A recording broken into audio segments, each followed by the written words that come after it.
Movie start होती है world war के सीन से और यहाँ पर हमें एक लेडी को दिखाया जाता है जो कि अपने बच्चों को वॉर से बचा रही थी और यहाँ पर वो अपने फादर की पिक्चर को उठा रहे थे, जिससे हमें इस बात का पता चलता है कि उनके फादर वॉर में सोल्जर्स के साथ लड़ रहे थे। अगली सुबह वो लेडी वॉर जोन से निकालने के लिए अपने बच्चों को एक ट्रेन में बिठाकर दूसरे सिटी भेज देती है। यहाँ पर पहुँचते ही उन्हें एक लेडी पिक करके अपने घर ले जाती है, जहाँ पर वो एक प्रोफेसर के साथ रहती है और रूल समझाते हुए कहती है कि उन्होंने प्रोफेसर को डिस्टर्ब नहीं करना और ना ही घर के किसी आर्टिफैक्ट को हाथ लगाना है, और ये सब बताकर वो उन्हें उनके रूम्स में छोड़ जाती है। और फिर अगले दिन सब लोग रूम्स में बैठे बोर हो रहे थे, तभी उनकी छोटी बहन जिसका नाम लूसी था वो सबको हाइड एंड सीक खेलने पर कन्विंस करती है। और जब उनका बड़ा भाई पीटर काउंट करने लगता है तो सब छुपने चले जाते हैं। अब लूसी छुपने की जगह ढूंढते हुए एक रूम में आती है जहाँ पर उसे एक कवर्ड वार्डरोब मिलता है, और अब वो इस वार्डरोब में छुपने के लिए अंदर जाती है तो छुपते हुए जब वो पीछे होती है तो वो एक फॉरेस्ट में निकल आती है जहाँ पर काफी ज्यादा स्नोफॉल हो रही थी। अब लूसी खुश होते हुए आगे बढ़ती है और वहाँ पर उसे एक लैंप पोस्ट नजर आता है और वो उसके पास जाती है, तभी वहाँ पर एक क्रिएचर आता है जो दिखने में हाफ गॉड और हाफ ह्यूमन था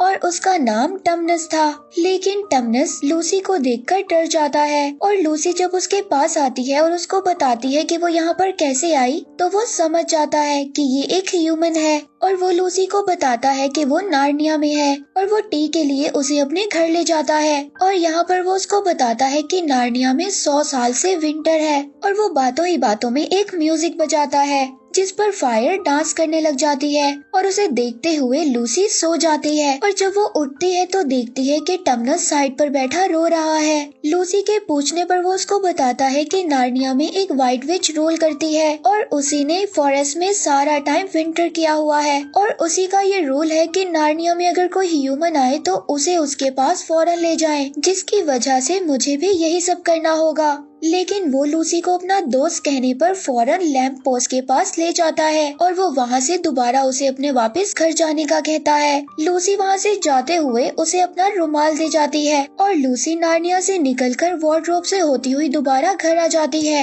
लेकिन यहाँ पर कोई टाइम नहीं गुजरा था। इस बात पर लूसी बहुत ज्यादा हैरान थी। अब वो अपने बाकी सिबलिंग्स को नार्निया का और टमनस का बताती है, लेकिन जब वो सब लोग वार्डरोब चेक करते हैं तो पीछे कुछ भी नहीं होता, जिस पर वो ये समझते हैं कि लूसी झूठ बोल रही है और उस पर यकीन नहीं करते हैं। लूसी सारा दिन इस बारे में सोचती रहती है, इसीलिए जब सब रात को सो जाते हैं तो लूसी दोबारा वार्डरोब की तरफ जाती है और उसके पीछे उसका भाई एडमंड भी आ जाता है और उसके पीछे छुपते हुए जाता नार्निया में निकल आता है और वो लैंप पोस्ट के पास जाकर लूसी को आवाज दे रहा होता है। तभी वहाँ पर राइट पर बैठी व्हाइट विच आ जाती है और उससे डरकर एडमंड उसको सब कुछ बता देता है कि उसकी 2 बहनें हैं और एक भाई है, और साथ ही टमनस का भी बता देता है। ये सब सुनकर व्हाइट विच उसको अपने साथ बिठाती है और उसे एक डिलाइट देती है और कहती है कि उसके अपने किड्स नहीं हैं, इसीलिए वो उसके बाकी सिबलिंग से मिलना चाहती है और वो उनको नार्निया लाकर अपने कैसल में लाने का कहती है। और वो उसको कहती है कि वो उसका सन बनने पर बाद में वो किंग बन सकता है, और अब वो उसे ये सब समझाने पर वहाँ से चली जाती है। तभी वहाँ पर लूसी आती है और वो अपने भाई एडमंड को कहती है कि इससे पहले व्हाइट विच को हम लोगों के बारे में पता चले हमें यहाँ से वापस चले जाना चाहिए। और लूसी की बातें सुनकर एडमंड डर जाता है। और अब जब वो वापस वार्डरोब से घर आते हैं तो लूसी बहुत ज्यादा खुश थी और वो अपने बाकी सिबलिंग्स पीटर और सुजैन को भी इस बारे में बताती है कि वो सच बोल रही थी और एडमंड भी वहाँ पर गया था। लेकिन एडमंड झूठ बोलता है और लूसी का मजाक उड़ाता हुआ उसकी बात से इनकार कर देता है, जिस पर लूसी बहुत ज्यादा रोती है और रूम से बाहर चली जाती है और उसके पीछे पीटर और सुजैन भी चले जाते हैं। और बाहर निकलते ही लूसी की टक्कर प्रोफेसर से होती है और प्रोफेसर लूसी को उस लेडी के हवाले कर पीटर और सुजैन को अपने ऑफिस में ले जाते हैं, जहाँ पर वो दोनों प्रोफेसर को लूसी के बारे में नार्निया की स्टोरी बताते हैं। और अब इन सब बातों को सुनकर प्रोफेसर कहते हैं कि शायद लूसी सच बोल रही है और इनको समझाते हैं कि हर चीज लॉजिकल नहीं होती। और अगले दिन तीनों सिबलिंग्स क्रिकेट खेल रहे होते हैं और लूसी पास बैठी होती है और एडमंड बॉल को हिट करता है तो बॉल विंडो की तरफ जाकर विंडो को तोड़कर घर में पड़ा आर्टिफिक तोड़ देती है, जिस पर चारों लेडी की आवाज सुनकर बहुत ज्यादा डर जाते हैं और छुपने के लिए जगह ढूंढते हैं, जिनसे छुपते हुए वो वार्डरोब में चले जाते हैं और वहाँ से नार्निया निकल आते हैं, जिससे उन्हें पता चलता है कि लूसी सच बोल रही थी। अब पीटर उससे सॉरी करता है और लूसी उन सबको अपने साथ लेकर टमनस से मिलवाने के लिए लेकर जाती है और यहाँ पर पहुंचकर वो देखते हैं कि टमनस का घर खराब हुआ था और वहाँ पर एक नोटिस लगा था कि टमनस को ह्यूमन के साथ एंगेज्ड होने की वजह से अरेस्ट कर लिया गया है। ये सब सुनकर लूसी की बड़ी बहन सुजैन उनको यहाँ से चलने का कहती है, लेकिन लूसी उन सबको कहती है कि हम लोगों की वजह से टमनस पकड़ा गया, इसीलिए हमें उसकी हेल्प करनी चाहिए। लेकिन एडमंड इस बात के खिलाफ था। तभी वो बाहर निकलते हैं और वहाँ पर उन्हें एक बीवर मिलता है जो लूसी को उसका रुमाल वापस करता है जो लूसी ने टमनस के पास छोड़ा था और बात करने के लिए साथ चलने का कहता है, क्योंकि यहाँ पर फॉरेस्ट में जितने भी ट्रीज थे वो व्हाइट विच को मैसेज देते थे। यहाँ पर एडमंड और सुजैन जाने के लिए राजी नहीं थे, लेकिन पीटर और लूसी के जाने पर वो लोग भी उनके पीछे चले जाते हैं। बीवर उनको अपने घर लेकर जाता है और यहाँ पर वो उनको अपनी वाइफ से मिलवाता है और यहाँ पर वो डिनर करते हुए उनको लायन किंग का बताते हैं कि वो असल में यहाँ पर नार्निया का किंग है, जो उन चारों के आने का वेट कर रहा था कि वो व्हाइट विच से किंगडम ले सके, क्योंकि वो शायद इस बात को सोचता है कि एडम के 2 सन्स और 2 डॉटर्स नार्निया आकर थ्रोन पर बैठेंगे तो यहाँ पर व्हाइट विच की गवर्नेंस खत्म हो जाएगी। और यहाँ पर वो उनको बताता है कि लायन किंग ने उनके लिए आर्मी को भी जमा किया हुआ है। ये सब सुनकर पीटर और सुजैन बहुत ज्यादा डर जाते हैं, क्योंकि वो किसी वॉर में शामिल होना नहीं चाहते थे, इसीलिए वो वहाँ पर एडमंड और लूसी को लेकर वहाँ से निकलने लगते हैं। तभी उन्हें पता चलता है कि एडमंड उनकी बातों के दौरान ही वहाँ से भाग गया है। बीवर इस बात को समझ जाता है कि वो व्हाइट विच के पास जा रहा है, इसीलिए वो उसे रोकने के लिए बाकी सिबलिंग्स को लेकर जाता है, लेकिन उनके सामने ही एडमंड व्हाइट विच के महल के अंदर चला जाता है, क्योंकि व्हाइट विच एडमंड के जरिए उन बाकी सिबलिंग्स को भी महल के अंदर बुलाकर मारना चाहती थी ताकि उसका थ्रोन ना लिया जा सके। बीवर उनको समझाता है कि एडमंड को बचाने के लिए उनकी हेल्प सिर्फ लायन किंग ही कर सकता है। ये बात सुनकर वो लायन किंग के पास जाने का कहते हैं और दूसरी तरफ एडमंड व्हाइट विच के महल में क्रिएचर्स को फ्रीज हुए देखता है और जब ये क्रिएचर्स को देख रहा था तो वहाँ पर व्हाइट विच का वुल्फ आ जाता है जो उसे व्हाइट विच के पास ले जाता है और व्हाइट विच एडमंड को अकेला देखकर उस पर गुस्सा करती है। व्हाइट विच के गुस्सा करने की वजह से एडमंड अपने बाकी सिबलिंग्स का भी बता देता है कि वो बीवर के पास है और उसके घर की लोकेशन भी बता देता है। ये सब सुनकर व्हाइट विच अपने एक साथी को ऑर्डर देती है कि वो वुल्फ के साथ मिलकर बीवर के घर जाए और वुल्फ व्हाइट विच को ऑर्डर मानकर बीवर के घर चले जाते हैं। और यहाँ पर जब बीवर को पता चलता है कि वुल्फ उसके घर आ गए हैं, तभी वो वहाँ से बाकी तीनों सिबलिंग्स को लेकर दूसरे रास्ते से बाहर आ जाते हैं और यहाँ पर उन्हें एक फॉक्स मिलता है जो कि लायन किंग का साथी था और वो उन्हें ट्रीज के ऊपर छुपाकर वुल्फ के सामने खुद चला जाता है और उनको कहता है कि उसे ह्यूमंस का नहीं पता।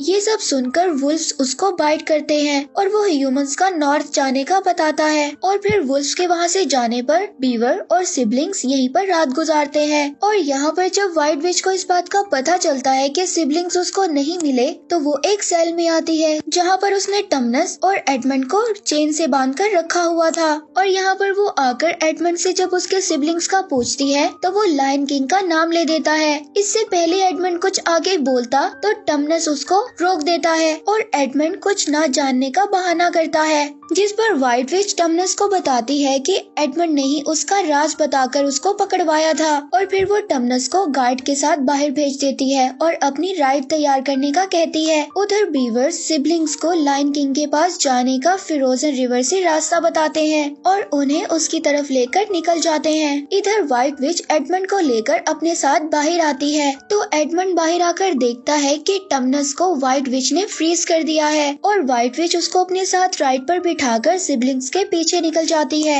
सीन शिफ्ट होता है सिबलिंग्स पर, जो कि लायन किंग से मिलने जा रहे थे। तभी रास्ते में उन्हें एक राइड दिखाई देती है जो कि व्हाइट विच की थी और वो ये देखकर सभी चुप जाते हैं। और फिर बीवर बाहर चेक करने के लिए जाता है तो वो सबको बाहर आने का कहता है और जब वो बाहर आते हैं तो उन्हें फादर क्रिसमस मिलते हैं, जो इस बात का साइन था कि सिबलिंग्स के आने से व्हाइट विच की गवर्नेंस खत्म हो रही है। और फादर क्रिसमस उनको ये सब बताते हुए गिफ्ट्स देते हैं और वो लूसी को एक मैजिक ड्रिंक देते हैं जो कि सब इंजर्स को हील कर सकता है। साथ ही एक डैगर भी देते हैं। सुजैन को वो बो और एरो देते हैं और साथ ही एक मैजिकल हॉर्न देते हैं जिसे बजाते ही उसके पास हेल्प के लिए लोग आ जाएंगे। और पीटर को वो एक तलवार और शील्ड देते हैं और वो उनको बताते हैं कि विंटर खत्म होने वाला है और वहाँ से चले जाते हैं। तभी पीटर को इस बात का ख्याल आता है कि अगर विंटर खत्म होने वाला है तो ये रिवर भी मेल्ट हो जाएगा। और जब वो रिवर की तरफ इशारा करता है तो वो वाकई ही मेल्ट हो रहा था, तो वो फौरन उसको क्रॉस करने की कोशिश करते हैं। वहीं पर बहुत सारे वुल्फ्स आ जाते हैं और उनका पीछा करते हैं।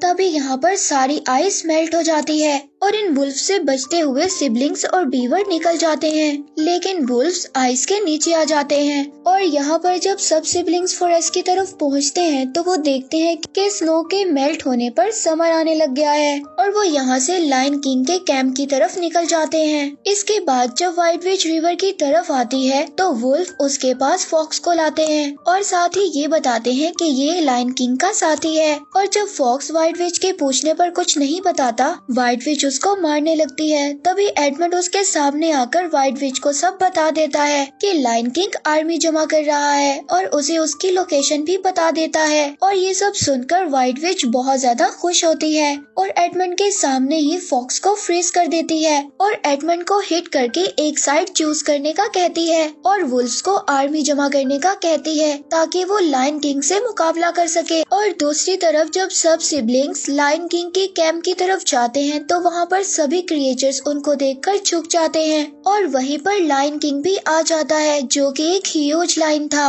वो यहाँ पर 3 सिबलिंग्स को देखकर एडमंड का पूछता है और यहाँ पर पीटर जब एडमंड का बताता है तो ये सुनकर बाकी क्रिएचर्स गुस्से में आ जाते हैं, लेकिन जब सिबलिंग्स उसको डिफेंड करते हैं जिसे सुनकर लायन किंग पीटर से प्रॉमिस करता है कि वो एडमंड को जरूर बचा लाएगा। तभी लूसी और सुजैन उनकी बात के दौरान रिवर पर खेल रहे थे। तभी वुल्फ अपने साथी के साथ उनको वहाँ पर मारने के लिए आता है, जिस पर सुजैन अपना हॉर्न बजाती है जिसे सुनकर पीटर, लायन किंग और बाकी क्रिएचर्स वहाँ पर आ जाते हैं।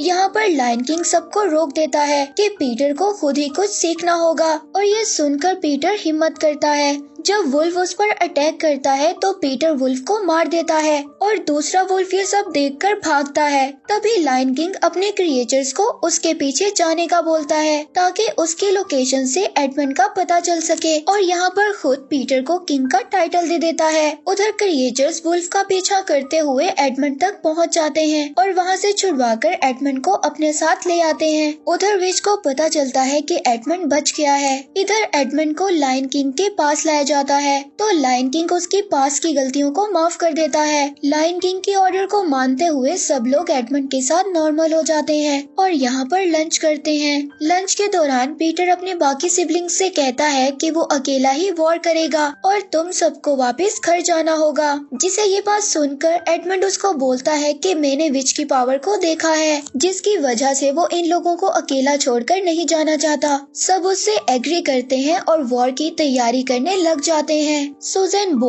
और एरो से अपना टारगेट प्रैक्टिस करने लग जाती है और लूसी अपना टैगर एम करना सीखती है, जबकि पीटर और एडमंड हॉर्स राइडिंग और फाइटिंग सीखते हैं। उनकी प्रैक्टिस के दौरान तभी वहाँ पर बीवर आता है और लायन किंग से व्हाइट विच की मुलाकात के बारे में बताता है और वो बाकी सब लोग लायन किंग के साथ खड़े हो जाते हैं और व्हाइट विच आकर लायन किंग को कुछ लॉज याद दिलवाती है और उसे एडमंड को वापस मांगती है, लेकिन लायन किंग कुछ बात करने के लिए विच को अपने टेंट में ले जाता है और थोड़ी देर बाद वो अपने टेंट से बाहर आकर अनाउंस करता है कि एडमंड व्हाइट विच के साथ नहीं जाएगा। सभी खुश हो जाते हैं और व्हाइट विच वहाँ से चली जाती है, लेकिन लूसी तभी देखती है कि लायन किंग सैड होकर टेंट में वापस चला गया है और रात होती है। तभी लूसी देखती है कि लायन किंग कहीं जा रहा है और वो सुजैन के साथ लायन किंग का पीछा करती है, लेकिन इस बात का पता लायन किंग को चल जाता है और वो उन्हें अपने साथ लेकर आगे बढ़ता है, लेकिन वो उन्हें एक पॉइंट पर लाकर बाय बॉल कर उन्हें वापस जाने का कहता है और खुद आगे बढ़ जाता है। लेकिन सुजैन और लूसी उसकी बात को नहीं मानते और पीछे कहीं छुप जाते हैं और वो छुपकर देखती है कि लायन किंग स्टोन टेबल के पास मौजूद व्हाइट विच की आर्मी के पास गया है और व्हाइट विच ने उसे बंधवाकर अपने सामने टेबल पर रखवाया है। यहाँ पर व्हाइट विच की बातों से उन्हें पता चलता है कि लायन किंग ने एडमंड की जान के बदले अपनी जान दी थी, लेकिन व्हाइट विच लायन किंग को भी मारना चाहती है और वॉर करके सबको मारना चाहती है, इसीलिए वो सबके सामने लायन किंग को स्टेप करके मार देती है और फिर अपनी आर्मी को वॉर के लिए तैयार करने के लिए ले जाती है। इसके बाद लूसी और सुजैन लायन किंग के पास आती हैं और लूसी उसको अपना मैजिक ड्रिंक पिलाने लगती है जो कि उसे फादर क्रिसमस ने दी थी, लेकिन सुजैन उसको कहती है कि बहुत देर हो चुकी है। ये देखकर दोनों लायन किंग से लगकर रोने लगती हैं, लेकिन वहाँ पर आकर कुछ माउसेस लायन किंग को खोलने लगते हैं। सुजैन लूसी को कहती है कि उन्हें सबको बताने के लिए वापस जाना होगा, लेकिन लूसी लायन किंग को अकेले छोड़कर नहीं जाना चाहती, इसीलिए वो ट्रीज को मैसेज पहुंचाने का कहती है और ट्रीज के लीव्स और फ्लावर्स उड़ते हुए कैंप की तरफ जाते हैं और ह्यूमन बनकर पीटर और एडमंड को मैसेज दे देते हैं। मैसेज मिलने पर एडमंड पीटर को कन्विंस करता है कि उसे आर्मी लीड करके वॉर में जाना चाहिए क्योंकि लायन किंग के बाद उनके पास कोई नहीं है, और पीटर एडमंड की बात को मानता हुआ आर्मी लेकर बैटल ग्राउंड पहुंच जाता है जहां पर व्हाइट विच की बहुत ज्यादा आर्मी थी। अब जब व्हाइट विच के कहने पर उसकी आर्मी आगे बढ़ती है तो पहले पीटर बर्ड्स क्रिएचर को भेजता है जो कि रॉक्स फेंकते हुए व्हाइट विच की आर्मी को खत्म करने लगते हैं और फिर पीटर बाकी क्रिएचर्स को लेकर आगे बढ़ता है। और दूसरी तरफ लायन किंग के पास सुजैन और लूसी सो रहे थे तो वो उठकर वहाँ से जाने लगते हैं। तभी वो अचानक से देखते हैं कि टेबल क्रैक हो गया था और लायन किंग जिंदा हो गया है और वो लूसी के पूछने पर उसको बताता है अगर लॉस के मुताबिक इनोसेंट विक्टिम को मारा जाए तो टेबल क्रैक हो जाता है और डेड विक्टिम जिंदा हो जाता है। सुजैन लायन किंग को वॉर शुरू होने का बताती है तो वो उनको अपने ऊपर बिठाकर महल की तरफ ले जाता है जहाँ पर वो पहुंचकर फ्रीज हुए क्रिएचर्स को ठीक करता है और उन्हें लेकर वॉर की तरफ बढ़ता है। इधर वॉर में पीटर अपनी आर्मी को हारता देखकर वापस जाने के लिए कहता है और जब वो वापस जाने लगते हैं तो व्हाइट विच का एक साथी पीटर को हॉर्स से गिरा देता है जिस पर दो क्रिएचर्स पीटर को बचाने के लिए आ जाते हैं और व्हाइट विच को मारने जाते हैं, लेकिन व्हाइट विच दोनों क्रिएचर्स को मार देती है और वॉर यहाँ पर दोबारा स्टार्ट हो जाती है। तभी पीटर एडमंड को कहता है कि वो अपनी सिस्टर्स को ढूंढकर दोबारा घर वापस चला जाए और बीवर एडमंड को साथ ले जाने लगता। तभी एडमंड देखता है कि व्हाइट विच पीटर की तरफ जा रही है, तभी वो जल्दी से वापस आता है और व्हाइट विच का फ्रीज करने वाला इंस्ट्रूमेंट तोड़ देता है और व्हाइट विच एडमंड पर अटैक कर देती है। तभी पीटर भागता हुआ व्हाइट विच से लड़ने आता है और यहाँ पर व्हाइट विच और पीटर की बहुत ज्यादा फाइट होती है और इसी दौरान लायन किंग भी अपनी आर्मी लेकर वहाँ पर आ गया था। व्हाइट विच दोबारा पीटर से फाइट स्टार्ट करती है तो पीटर जख्मी होकर वहाँ पर गिर जाता है और व्हाइट विच पीटर को मारने लगती है। तभी लायन किंग उस पर अटैक कर देता है और उसे मार देता है, जिसके बाद लूसी एडमंड को वो मैजिक ड्रिंक पिलाती है और वो इस मैजिक ड्रिंक से हील हो जाता है। ये देखकर लूसी बाकी सबको भी ये मैजिक ड्रिंक देती है और लायन किंग फ्रीज हुए क्रिएचर्स को दोबारा से ठीक कर देता है। वॉर के बाद लायन किंग सभी सिबलिंग्स को ले जाकर महल में किंग्स और क्वीन बना देता है, जिस पर खुद वहाँ से चला जाता है। तभी लूसी रोती है, तभी टमनस उसको तसल्ली देता है कि वो जल्द ही वापिस आ जाएगा और 15 साल बाद हम देखते हैं कि सिबलिंग्स नार्निया पर रूल कर रहे थे। और एक दिन वो हंट करने फॉरेस्ट जाते हैं, तभी उन्हें वो लैंप पोस्ट दिखता है जिस पर लूसी को वही रूम याद आता है और वो सबको लेकर वार्डरोब ढूंढने चल पड़ती है। सब उसके पीछे पीछे वार्डरोब में आते हैं और वो दोबारा से उसी रूम में आ जाते हैं जहाँ पर वो उसी टाइम में थे जिस टाइम पर वो वार्डरोब में गए थे, यानी कि वो वापस यंग बच्चे बन जाते हैं। और यहाँ पर वो दोबारा प्रोफेसर से मिलते हैं जो उनकी बात पर यकीन करते हैं और यहीं पर मूवी एंड हो जाती है।